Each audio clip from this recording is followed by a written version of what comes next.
Hi guys, good afternoon and we are here again in Ajman para sa ating part 2 ng house hunting dito sa Ajman sa may UAE. So pasukin natin tong bagong bahay na titignan natin.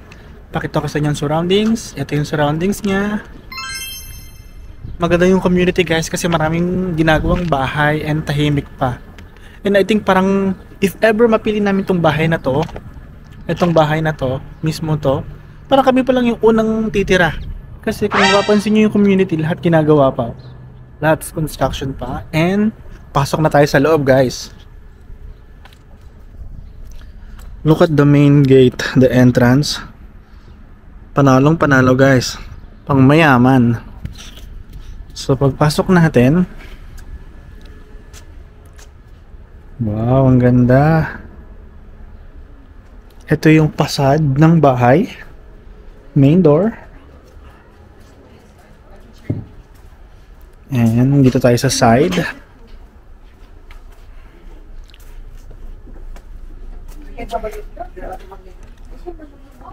Oh, ang ganda. Meron na siyang what do you call it? Pocket garden? May pool daw sa ilalim. And may pool daw dito sa ilalim, tinakpan.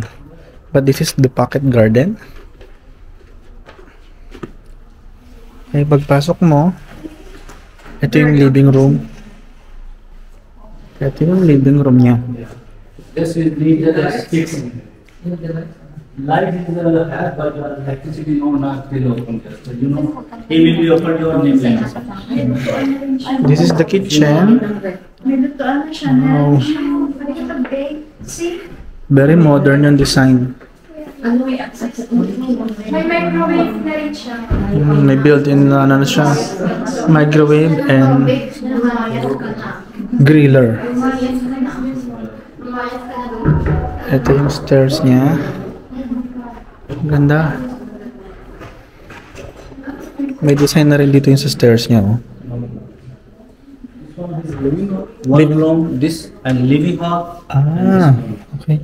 You know this one living hall. Okay, yeah. A room. Room. Okay. One room, and one living hall. So ito yung room dito sa first room dito sa ground floor. Meron siyang toilet and bath.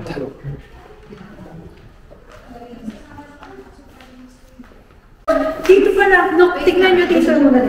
Ito tayo sa taas. Ito yung taas guys. Be, asya siya. Wow! Ang ganda guys. Kita nyo ba? Look. Okay guys, akit na tayo sa second floor.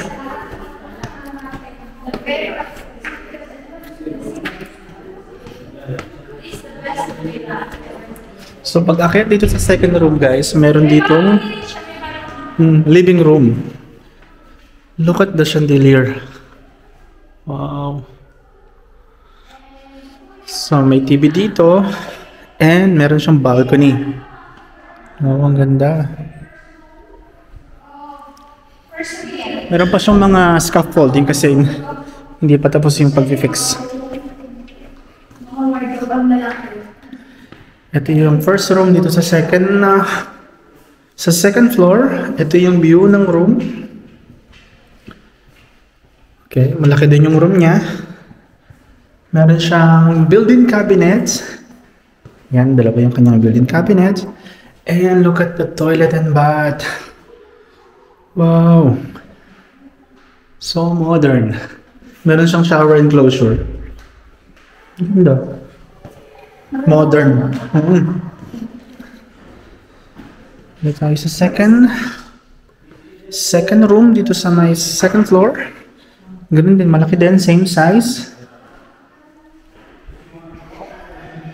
Same size din siya, kagaya kanina. May built-in cabinets din. And toilet and bath. Iba lang yung color ng tiles. Meron din din shower enclosure. Ganda. Meron rin chandelier dito. Pa third floor. Dito sa dito, dalawa. Wow. Guys, ito pala yung view ng balcony dito sa second floor. Ito yung community dito ng bahay dito sa may Ajman. And balik na tayo sa taas, medyo mainit na.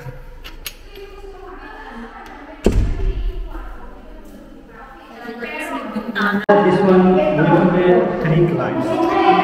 So ito yung pangatlong room. This is meron pa pala siyang pangatlo din natin nakita kanina kasi yung door niya kakaiba. So ganun din. May built-in cabinet, toilet and bath. Malawak din yung room dito, yung pangatlong room.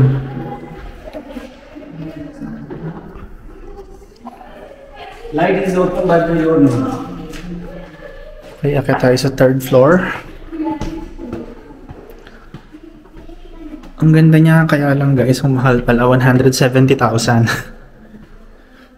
Pag akit mo sa 3rd floor, kita mo yung living room sa baba.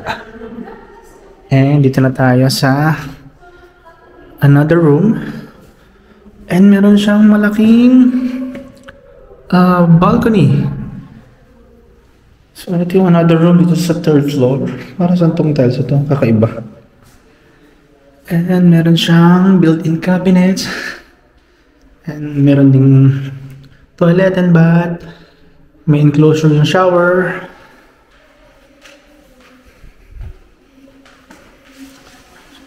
And dito tayo sa isa pang room. So meron ditong small hallway. Pwede paglagyan ng any decorations. And ito yung last room dito sa 3rd floor. Yan. Ang dami ritong built-in cabinets. Mas maganda. Ito yung toilet and bath. Hi! Ito yung shower enclosure. Medyo malilit na lang yung shower nila, yung shower area. So, ito yung pagpupup. Ang dami niyang built-in cabinets, oh. Wow! Ito yung may pinakamaraming built-in cabinets. So, I believe this is the master bedroom. Although medyo maliit yung room. Yung paglalagyan ng bed. Look at the chandelier, guys. So, dito meron pa rin sa labas. Ewan ko kung para saan na to. And pwede kang umakyat. So, ito yung balcony sa 3rd floor. And meron ditong hagdan pataas.